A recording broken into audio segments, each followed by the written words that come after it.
Welcome to Crawlspace. I'm Tim here today with Lance. Lance, how are you today? I'm doing so well today, Tim. Thank you so much for asking. I hope the listeners are doing well as well.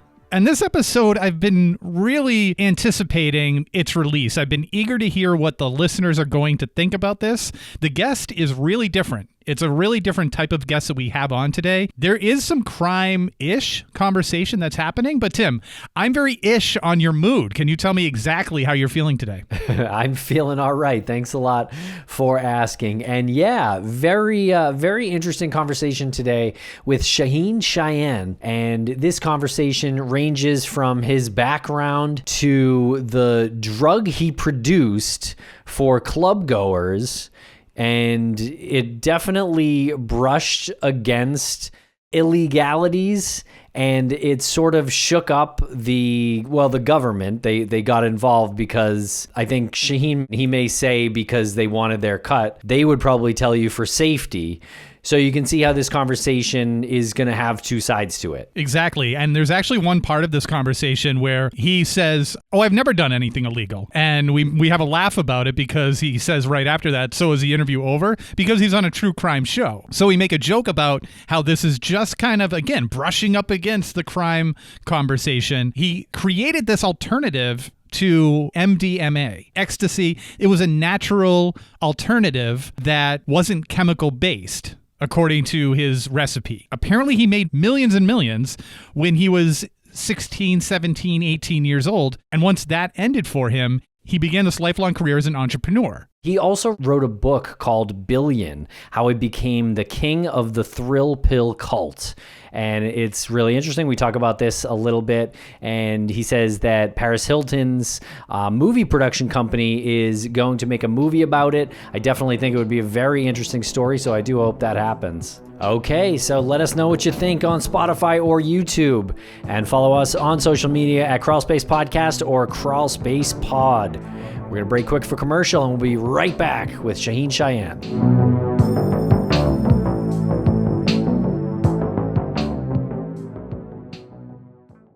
And a thank you to our sponsors. Back to the program.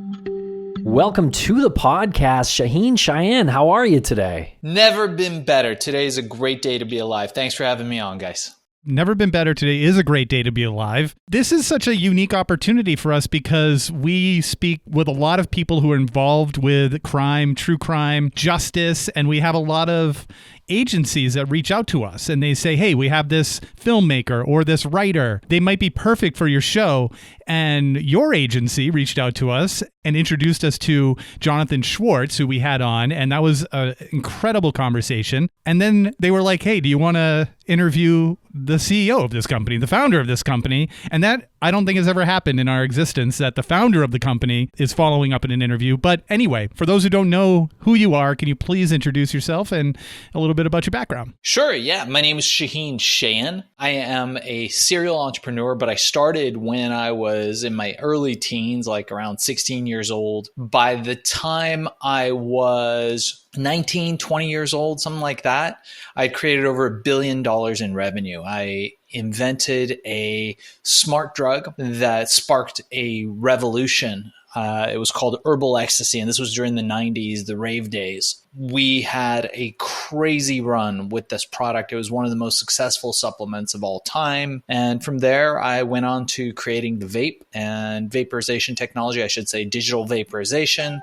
And from there, I now run a podcast agency and one of the leading Amazon agencies in the country. But I've got a love for true crime. I follow a lot of things, and I've had lots of crazy experiences in my life. So very happy to be on the show, guys. We're happy to have you, and I can't go on anymore without asking about the figurines that are behind you. I need to know what these things are. You have two figurines behind you, seemingly placed on either shoulder.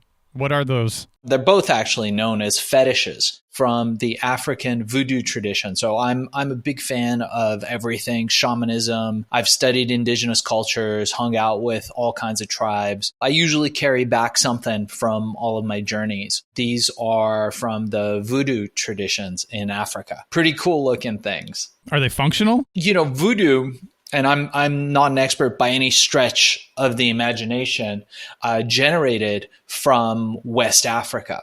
So when Africans were very unfortunately brought as slaves to the West, they brought their religion and incorporated it into Christianity. So if you look at voodoo now, it's a mix of that kind of thing. But in popular television and film, it's gotten a really bad reputation, although there's a huge percentage of certain countries that really follow it. And if you look at it, it's really beautiful. It's a different type of belief, these Afro-Caribbean religions, very similar actually to any of the other world's religions. Yeah, can you tell us where you're from and how you earned that money? I was born in Iran, and we came to the United States as immigrants, as refugees, when I was very young. We moved to a part of the Southern California beach area, this little town called Pacific Palisades, which was kind of hippy dippy, and nobody really wanted to live there at that time. And my folks,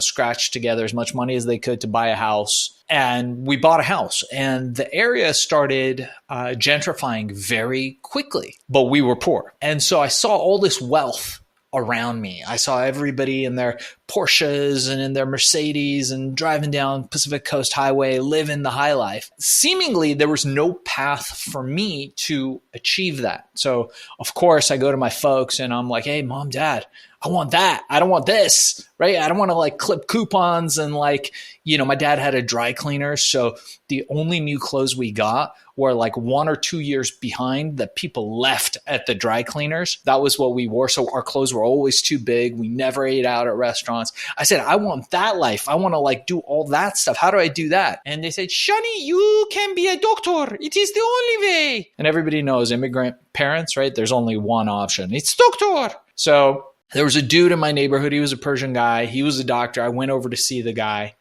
And I was like, holy crap, man. I took one look at him. He was smoking. He was fat. I looked at the wife. I looked at the kids. Everybody was bald and fat and smoking.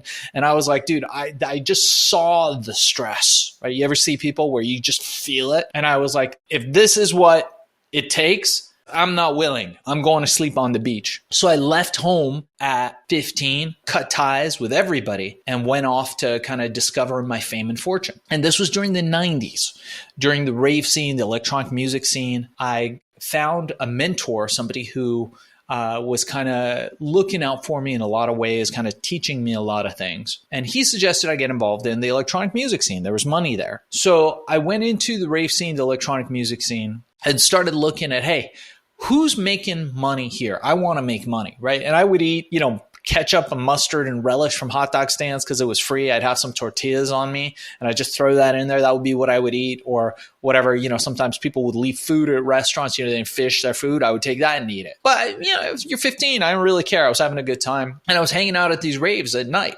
I would sleep behind the speakers. Most people don't know this. In front of the speakers, very loud. Behind the speakers, very calming. I would kind of wake up. I would kind of take a look around. I'd see, hey, what's going on here, right? So I was like, oh, maybe it's the club promoters. Nope. They're always broke. They're always running out, making sure they don't pay anybody before they leave, heading out of the clubs early. I thought, okay, I got it. It's the people who make the music, the DJs. Nope. Back then, those guys were broker than everybody else. But there would only be these guys hanging out at the clubs, right? They would just be chilling. They'd have the most beautiful girls. They'd have all the nice clothes. They'd have nice cars, nice houses. I wondered to myself, how do these guys make the money? Turns out they were subsidizing the clubs because, what was it? It was their distribution. I was going, you know what, man? That's it. I would love to do that. Let me do that. I'll just sell drugs. Very easy. You can make a lot of money. It's quick. I don't have to get fat and bald and smoke cigarettes. Just this is perfect. I'm going to do this. Your mentor who said that there's a lot of money in the electronic music scene, was that specifically what he was or she was talking about?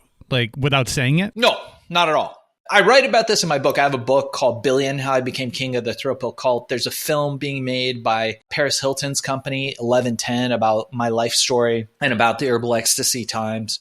I start hanging out in the clubs, like I said. I start researching who's making the money. It's the drug dealers. I'm excited. You ever see those old cartoons where you have the angel on one side and the devil on one side, and the guy's just looking at him and they're both trying to convince him their way? I realized very quickly that I was bad at crime. So when we moved to this country, I set up a little clandestine business in my elementary school and I guess my junior high school, where me and a couple kids would just sell whatever we could, nudie magazines, liquor, whatever we could find, we would sell to the other kids and make money. But the problem with that is we would always freaking get busted. We were so bad at crime, great at making money, terrible at crime.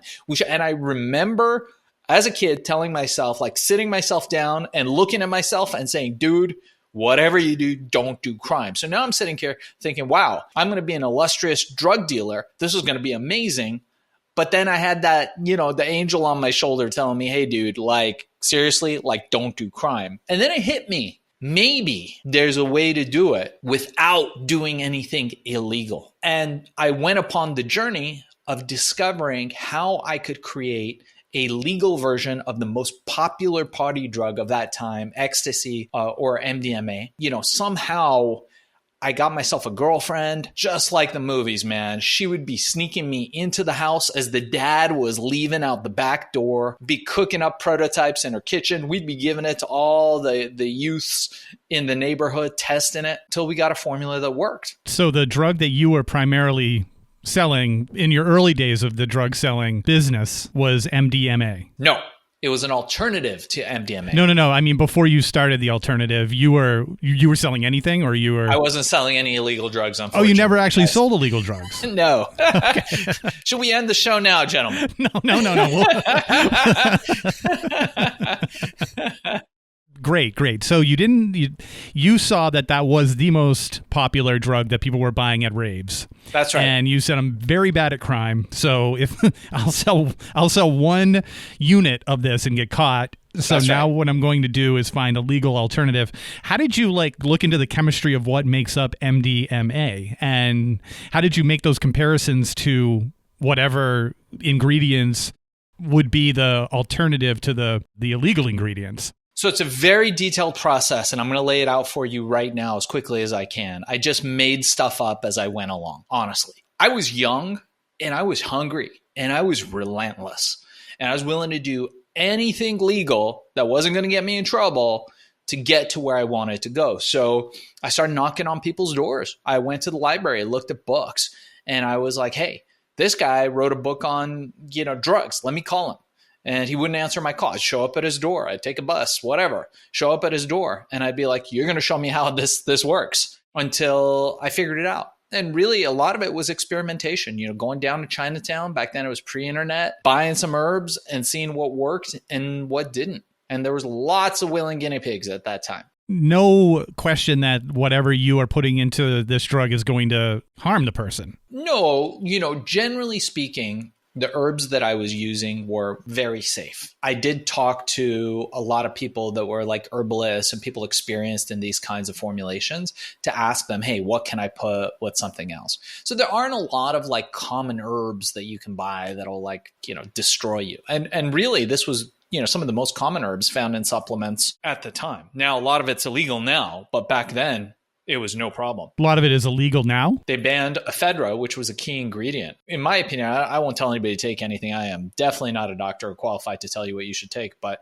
I loved it. It was great. It was a fantastic supplement. But what happened was the government crashed down on us, and as part of really trying to take us off the market, because they had no basis for taking us off the market, they made it illegal, primarily to put me out of business, which was pretty interesting. Now, what were the effects of this drug? So ephedra has a slight amphetamine effect. So if you know anything about ecstasy, it's methyldioxymethamphetamine. There's an amphetamine component to it when you take it. It also has kind of this like heart-warming, heart-melting feeling that you get from it. A lot of that stuff, turns out, actually could be mimicked by certain herbs and how you formulate them. So for a lot of people, it was a party drug. A lot of people used it as a sex pill, and a lot of people used it just for fun. And it was great. And then people started noticing all kinds of different effects. Relatively speaking, there was no side effects. So there was nobody who ever got harmed, injured, or killed from anything that I ever sold. Relative to what? Oh, I mean, look, anything that you take any substance that you put into your body, be it a supplement or a drug, potentially could have some negative effects, right? Like if you're allergic to nuts and you take some nuts, right, we're going to have some problems. For the general population, most of the herbs that we used were very safe. What's your thoughts on MDMA just in general? Because I've been hearing a lot of reports, and there's been some great books that have been written about people who have dealt with a lot of trauma by taking MDMA. I'm not a big advocate of using drugs, sort of like the younger me was, and now the older me, right? As I'm heading towards 50 years old, being more of a family guy, more of an entrepreneur, I'm more interested in optimization. How do we become better? How do we live life optimally rather than, kind of exploration? I get it. People in their, 20s and even maybe in their 30s, are interested in experimentation. MDMA, I think, is unique. One of the biggest problems with it is purity, I think, and finding real legitimate pure product and testing it. We also introduced in the United States one of the first test kits where people could actually test their product. And the shocking thing about that was that it was like 99% of it was not pure MDMA. Like anything, I think it can have downsides or upsides, but I think it's probably one of the more benign, in my opinion. And again, I don't recommend anybody do anything, and I certainly don't recommend young people take any of this stuff. But I think it's probably more benign than most of the other drugs. You don't see a lot of ecstasy addicts out there, right? As opposed to like amphetamines or opiates, which are just, tearing our streets apart, right? Like you guys could probably do episodes about, the zombies walking our streets.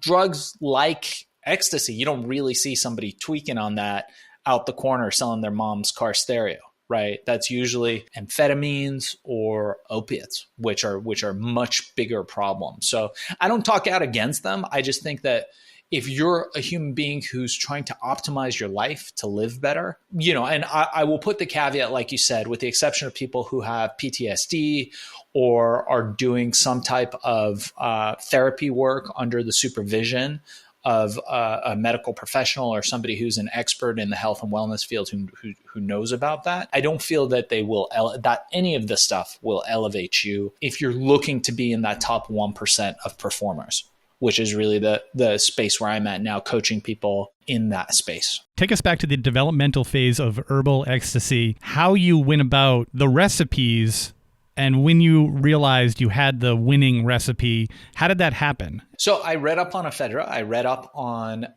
different herbs from the Amazon that contained certain types of caffeines, but had a pretty nice profile. I learned about the mixture of ingredients. And then I assembled lots of prototypes and I tried them myself. I tried them on my girlfriend. I tried them on people in the neighborhood. And it turns out that some of the stuff works really, really well if you combine it right. So a lot of it was trial and error. At that time, I didn't even have enough money. I mean, everything was fronted to me. People would give me stuff just to get me out of their doors because I was so persistent. I didn't even have enough money to buy the $130 machine to put the herbs in capsules. So what we would do is I'd get some honey or molasses, roll them up into balls as close to capsules as I could get, and put them in the oven to dry.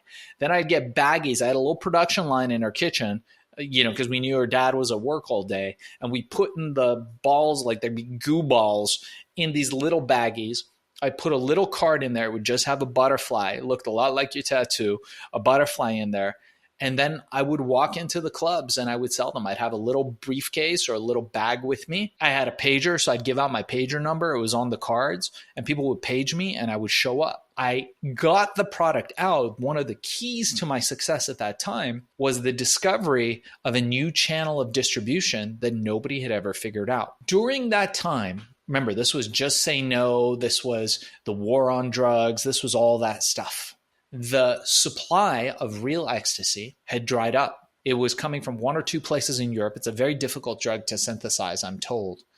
And they had shut down most of the places who were supplying it. They shut down the distribution chains. Very few people were making it in the United States. So the dealers at the clubs and raves, which were booming, had a huge demand for it, but no supply. So now there's me, ample supply in all the clubs. It was costing me about 25 cents a unit to produce, and I was selling it for between $20 and $30 a pack. All day cash business. And I realized if I wanted to scale, I needed to get people working for me. So I went up to the drug dealers at great peril to my health and well-being, and somehow managed to sell them on distributing my pills instead of real drugs. And we'll be right back after a quick word from our sponsors. Thanks to our sponsors, and now we're back to the program. So I'm picturing the scene in Breaking Bad where he takes the drug to the drug dealer and he blows up the bill, like the office. Is it like that? Like, are you going into these situations where, you said peril? Are you trying to convince people through your words that you're not a danger to their business or to them? I'll tell you a story about my very first experience, right? So I never sold them before to anybody outside of individuals. So I show up to one of the biggest clubs. One of the biggest promoters at that time was also one of the biggest drug dealers. He was completely out. Like now, if you got tattoos on your face, right? They call you Post Malone. Back then, you got tattoos on your face, you're a real criminal. Right? Remember 80s, 90s, nobody had tattoos on their face. That wasn't a thing. So this guy did. Showed up to the rave. I had a backpack and I walk right up to him and he looks at me and he goes, "Kid, I got nothing for you. Get out of here." Right? I'm out. Right? He was out. He didn't have any drugs to sell. And just in that moment, I was sweating bullets. My feet were like glued to the ground in front of him. And I was trying to convince him, "Hey, you should sell the stuff that I have." And he took a look at it and he kind of gave me that, "This is bullshit. No way. No thanks." Right. And just in that moment, two partiers walked up to him and they were like, "Hey, they wanted supply. He didn't have it." He had an epiphany in a moment because he hadn't been making money all week because he didn't really have anything to sell. And he looks at me and he says, "You better not be effing with me. If you're effing with me, you're done. Don't go anywhere." Took the entire backpack full of pills, sold some to them. And I watched the transacting all night. And I was thinking to myself, dude, like, do anything he says, just live. Like, my goal that evening was to survive. And the night went on. It was the longest night in a club I'd ever experienced. And at the end of the club, one of his bodyguards motions me over. I come over to the guy. I'm like, "All right, dude, what am I going to do? I'll shine his car. I'll shine his shoes, whatever, if this guy doesn't kill me." He goes, "Kid, when can you get me more?" And that was it. It went from one guy to 100 guys to many, many, many guys like that all over the United States doing exactly that, selling it. And a lot of them went legit because of me. A lot of these small criminals, and by small, some of them were making $1 million a week, $1 million a month back then, selling the stuff in the clubs. A lot of them went legitimate. They got distributorships. They opened up shops, smoke shops, head shops, sex shops, whatever, some music stores. And most of the revenue came from my products. We were in Urban Outfitters. We sold, Larry Flint was a big distributor, the publisher of Hustler magazine. He sold our stuff in all his stores. We sold probably about 30 or 40,000 stores across the country and the world. How did the orders come into you? Phone calls? Like, how does that happen? 1-800 numbers, man. So we even had a television commercial that we did. I mean, I was on TV more days than I was not. I mean, I did every single talk show, Montel Williams. I was on Nightline. You guys can look it up. It's on YouTube. Started getting factories producing it. So we've got lots of supplement factories. I had it diversified. So there was, 10, 20 factories at a time producing the product. So if one was ever shut down by the government, we'd have other ones going. And so we had factories all over the world producing our product. And it was like Coca-Cola, man. We were distributing it everywhere and anywhere. We did Lollapalooza. The Beastie Boys were taking it. I mean, we were selling it anywhere and everywhere. It was the hottest supplement, I think, ever. You mentioned in order to find the combination, you used trial and error. What happened with errors? What happened with errors? Oh, it's just the worst error in those days would be that it didn't work. But what would happen if it didn't work? They just didn't feel anything. And with any natural product, even with a drug, there's a percentage of the population that don't feel anything. So that would be probably like the worst insult that somebody could give us, would be like that it doesn't do anything. But I'll tell you the crazy thing. I started doing TV shows back in the 90s. And when I went on these shows, I realized there's no show that's going to be like, here's a young guy, look at this great business that he has selling this, semi-legal drug to kids at raves, right? They would have me on, and then they would have the DEA, they'd have the FDA, they'd have all the 3-letter agencies on trying to bust me, trying to pop me. Here's a policeman from Florida and a kid that's died from something completely unrelated to yours. This could happen to right? I was in a panic. I was like, this is bad. Like, what is happening? And every time something aired, our sales went through the roof. Like, it would double and triple our sales. And I started to realize, just let them talk. Let them say how bad and how dangerous it is. Because you know what people think when they hear that? That it's good? That it must work. And that's all people want. They just want it to work. So the worst possible thing that could happen would be for people to think that your product is a dud. Now, of course, you also have placebo effect. Imagine it's the 90s. You're in a club. The music is booming. You don't drink. People didn't really drink in the 90s rave scene, right? So you're in the club. The music is going. You're with your friends. You're having a good time. You want to elevate. And then somebody comes and gives you a pill. I don't care what it is, assuming it's not a harmful substance.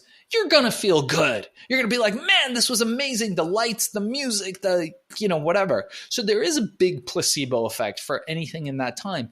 But you got to think about it too. A lot of it was the time, the era, what was going on, the rave scene, club culture, electronic music. I look at like Bob Dylan, right? You listen to his original tunes, his like Tambourine Man, Blowing in the Wind, all that stuff. It's freaking magical. There's something to it, right? It's electric. And then you hear him now, and not taking away from him, he is one of our greatest musicians. But you listen to what he has now, it's like, it's a big right? How does that happen? How does a guy like that able to produce something that's so magical and electric, and then it's gone? Like, where did it go? It has a lot to do with the energy of the times. The point I'm making is with Herbal Ecstasy, a lot of it was the energy of the times of what was going on, right? The internet was just starting. Like, there was a lot of stuff in electronic music, rave scene. It was kind of like a counterculture experience. And a big part of it was the use of ecstasy. Was there ever any sort of like moral or ethical conundrum that you came across like in yourself? Or was it always pretty straightforward as far as like, I'm not selling a drug? No, because we weren't hurting anybody. I mean, I saw it as actually harm reduction, right? So what some drug dealers were doing at the time was selling people other junk drugs and telling them that it's ecstasy. So there was a lot of harm caused in the 90s by people taking stuff, pills, right? Because they go to a club, they're like, oh, you got some you got some ecstasy, and someone sells them some pills. They don't know what's in them. Most people don't have the wherewithal to test them. So there's a huge risk, a huge possibility. I would never take something that somebody I don't know gives me without some type of proof or verification of what's in it and that it's not going to be harmful. But we produced our stuff, after the initial runs in FDA approved facilities. All our stuff was produced under GMP, which is good manufacturing practices. All the ingredients were brought into this country legally. Everything was done in clean rooms, and you knew exactly what you were getting. And I had a company, man. Not that I never got sued for all kinds of stuff, but we had a company. So we were accountable for what we put in what we were selling. So I didn't really see it as being any different than any other supplement company from that standpoint, rather than, we were a harm reduction measure. I can only imagine how many lives were saved by people who were taking our product, who had a great night with it, and didn't end up taking some of that other junk, and also getting in trouble and going to jail and all that other stuff that comes along with illicit drugs. So no one ever had a negative reaction to it? I didn't say that. I'm sure people had negative reactions. I said nobody was ever seriously hurt or injured or killed. They tried to say that Herbal Ecstasy was, all this stuff and that stuff. And at the end of the day, there was no proof. There was not a single lawsuit that prevailed for any of that stuff. There was one guy in Florida. He was on Montel Williams' show. His parents were on Montel Williams' show. And they were like, oh my God, this guy took your pills and he died. And I was like, no, those weren't my pills. And so they looked, and it was a completely different product than what we were selling. He was also filled up with amphetamines, cocaine, and like 50 other things. But yeah, the stuff we were selling, honestly, like the strength of the ingredients, you could get stuff much stronger at any gas station in those days, the stuff that truckers take and, that kind of stuff. So there's nothing really particularly harmful. If anything, our stuff was probably really good for majority of people, as a lot of supplements are. My opinion. Other people might argue with that. So what were the lawsuits, and when did they start coming in? Because you said that a lot of people sued your company. They tried to get us under an analog act. So if I'm selling oregano, but I tell you that it's cannabis, it's a gray area of the law, but then potentially I can be tried, prosecuted, civil penalties, whatever, for selling cannabis, even though I'm just selling you oregano. So there was a lot of that. There was a lot of advertising. Like we advertised all over the country on all TV stations. I would buy remnant space, which means space that the stations don't sell. We would buy to run our commercials, and they really didn't like that. Turned out we ran some stuff at 3 a.m. on Nickelodeon. Nickelodeon, I don't know if it's still around, but it was a channel like geared towards kids. But who watched Nickelodeon at 3 a.m.? Probably people smoking marijuana or something. Stoners, right? And so we advertised at 3 a.m. on Nickelodeon. They tried to say that we were trying to advertise our product to kids, which, by the way, there was no illegality from selling our products to kids. We could technically sell it to kids, but we didn't. But we were advertising at 3 a.m. on Nickelodeon. You know, they sued us for that. They sued us for all kinds of stuff. And then, you know, anytime you're a young kid and you're making a lot of money, people will sue you for all kinds of stuff. We had these vulture law firms coming after us. You know, it was a crazy, crazy run. I mean, imagine you make $1 billion. Everybody wants a piece. The big pharma companies were coming after us. The government agencies were coming after us. We had a period of time, I write about it in my book, Billion, How I Became King of the Triple Cult. I actually had a period of time where the Yakuza, the Japanese Yakuza, came after us, which was pretty interesting. The Japanese Yakuza comes after everybody. They've come after Tim and I a couple of times. They're a bunch of teddy bears, to be honest. Lovable Yakuza. We'll be right back after a quick word from our sponsor. And a thank you to our sponsors. Back to the program. Did folks have to be 18 or 21 to buy it? And how was that regulated? You don't. But back in those days, I think, you know, look, if you got it at the clubs, you're at a rave, you're probably over 18. If you got it in a store, I think most stores would ID because they would be like a smoke shop or a sex shop or something like that. And you'd have to be 18 or over to get it. How did you market it? How did you advertise it? Did you get any sort of medical endorsement from any medical industry to market it? We did. Funny enough, we actually had a couple doctors that endorsed it. But in one of my cocky moments of stupidity, I put my dog's name in the magazine ad because I thought it might be funny. And we got sued for that because I used my dog as a testimonial, even though my dog did, you know, get into a bag full of herbal ecstasy and was running around the room for quite a long time. And I thought it was funny. So I used it as a testimonial and they pulled that up in court against me. And you could just imagine a 17-year-old kid when they're like offering to bring your dog up as evidence. I thought that was funny. So you went to court when you were 17? Oh, yeah. Yeah. We were in court a lot over this stuff. And, you know, they really didn't like it, right? So there's a big pharma company, I can't mention them, had a pill in the 90s that was a selective serotonin reuptake inhibitor, an SSRI, that was going to cure everybody's depression. I think they don't prescribe it as much anymore, but it's going to cure everybody's depression. This is fantastic. And it was a blockbuster drug. There's books written on it. Turns out in the 90s, this drug had kind of a side effect, just a little bit, led to erectile dysfunction for a lot of people. Allegedly. I'm going to say allegedly, so that I don't get sued. I don't want you guys to worry, because the same company had an amazing little pill. I'm not going to tell you what color it was, but I'm sure you can imagine it. A little pill to solve that problem. And they were going to come out with it. And they had spent billions with a B in R&D and patents and clinical trials. But guys, here's a little Persian kid. I didn't even have a high school education. I dropped out before high school. I had a GED, barely. And I'm generating $1 billion in revenue with a product that's in every sex shop between here and Kathmandu. And everybody's taking it. They got worried. They had what I didn't have. Lobbyists that went to the government. The president appointed this guy, Kessler, who became the head of the FDA. And there I am on Nightline. It's fantastic. Long hair, like really cocky and arrogant. And there's the head of the FDA appointed by the president telling everybody, you know, the horse is out of the cart. It's too late. We got to look at all this danger. You need government to help you.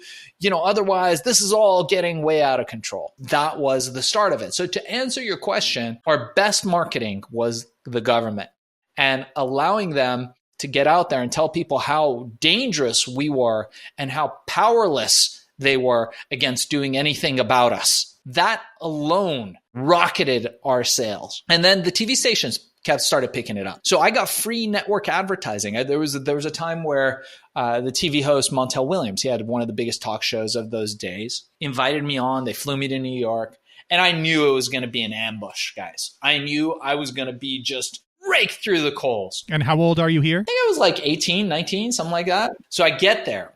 Before I flew out some of my staff, we had pills for everybody in the line of these big TV shows, because the big TV shows, they're not so picky about who they get on the shows. They're just desperate to fill the audience, right? It's hard to get 200, 300 people to fill the audience at these shows. So we had some plants, people working for me, and I had T-shirts printed up with my 800 number right across. So I wore a cover when I went onto the show, and the shirt crinkled up. You couldn't really see the 800 number.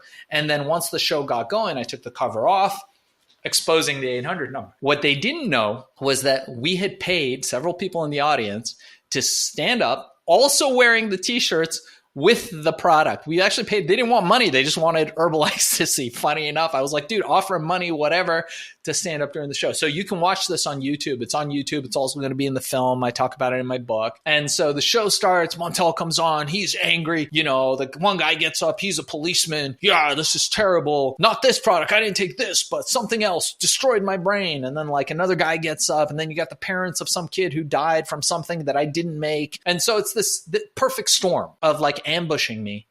And I'm just sitting there smiling with my T-shirt with the 800 number on it, watching the phones ring.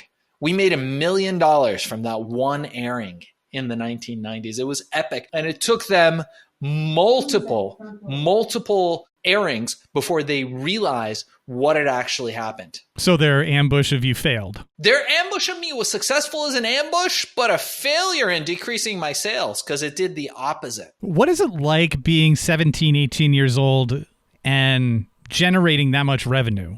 Where do you even start with that? Do you have multiple bank accounts? How do you even wrap your head around it? I'm sitting in my office. This was a crazy time for me. I was pissed off. Everyone's stealing from me. I just had somebody did a big heist. They stole $1 million worth of product. From you? Yeah. Did you catch them? Yes and no. So that's another story for another day. Okay. I'm sitting up in my office. We had a loft kind of thing. My office was on top of the loft. I'm sitting there.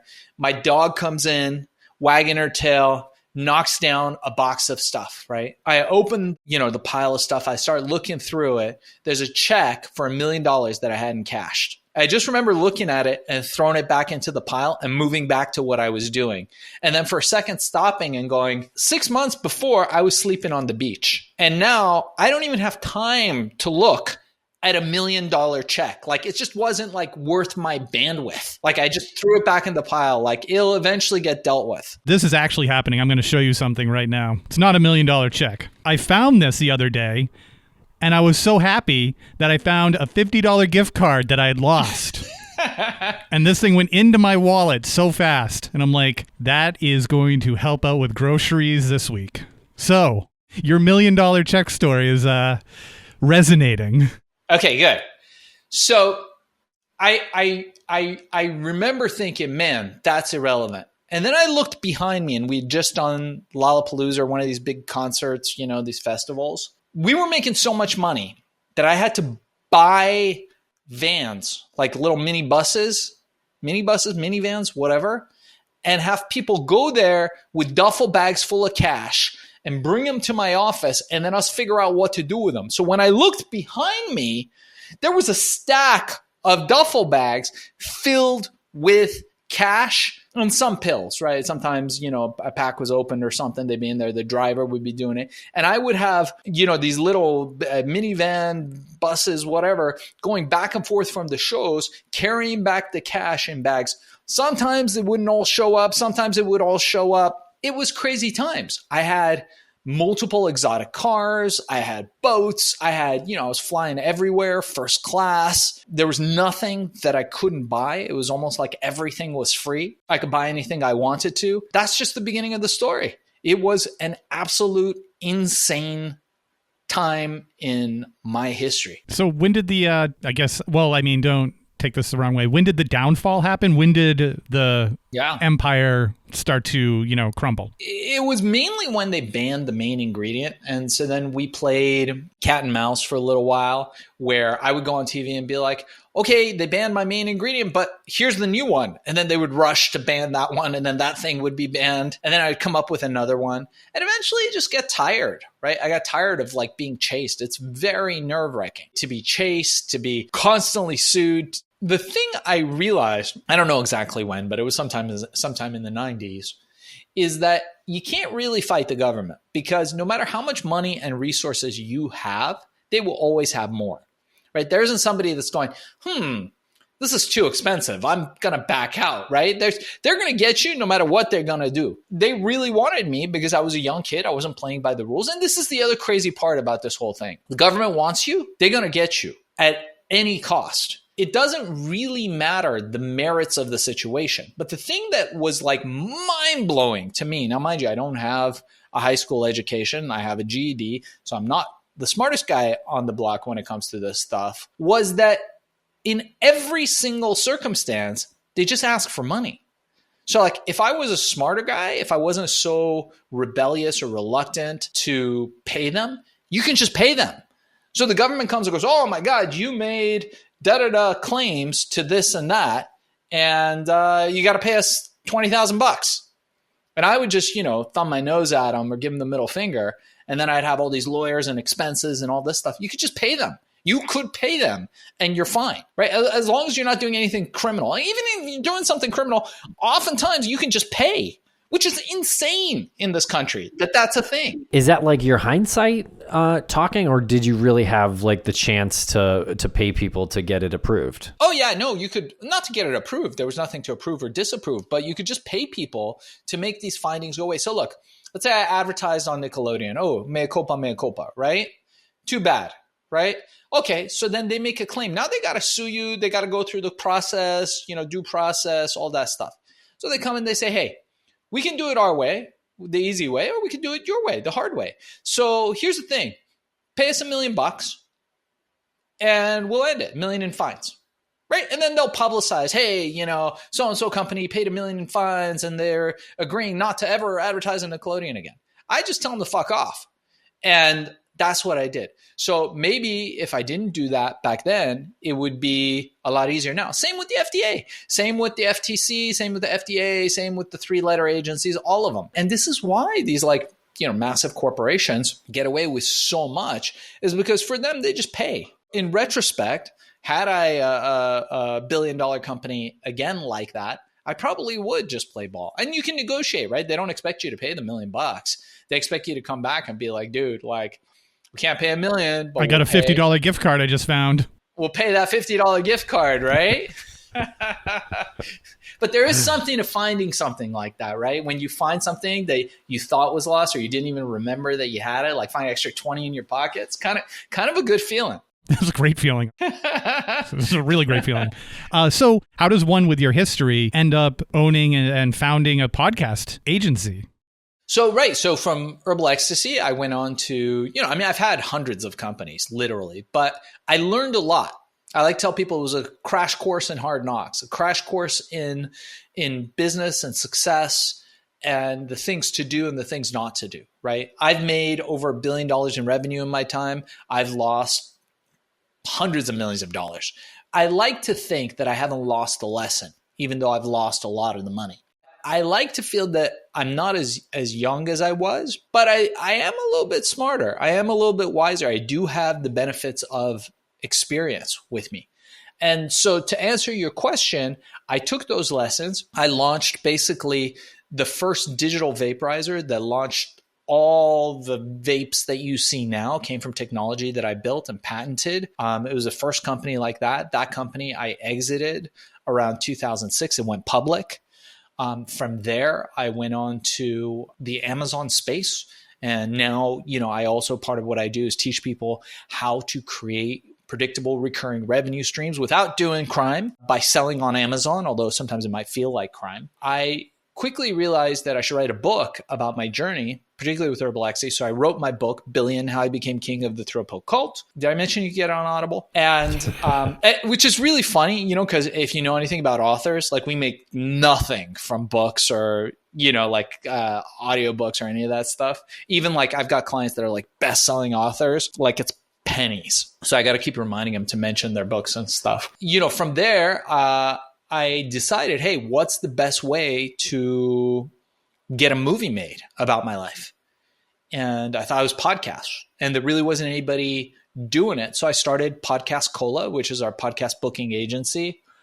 We've got a YouTube agency called Viral Mirage where we help people become YouTube influencers. I started doing it for myself, really. I was my own best client, and I'm still the best client of our company. We just continue to get people booked on great shows because, what you guys are doing, by creating this network that you have, it's so powerful. And we're still so early on. I know you guys have been doing it for 10 years, but it's so powerful because you're taking the power away from the hands of these like big, massive networks, and you're putting it into hands like people who actually give a shit. Yeah, I mean, we've talked about that a lot with our guests where people are drawn to independent creators doing podcasts because it's a very intimate medium. You hear these stories like directly into your head through earbuds, and it just feels like you're being included in this conversation that's very personal, including your story as well.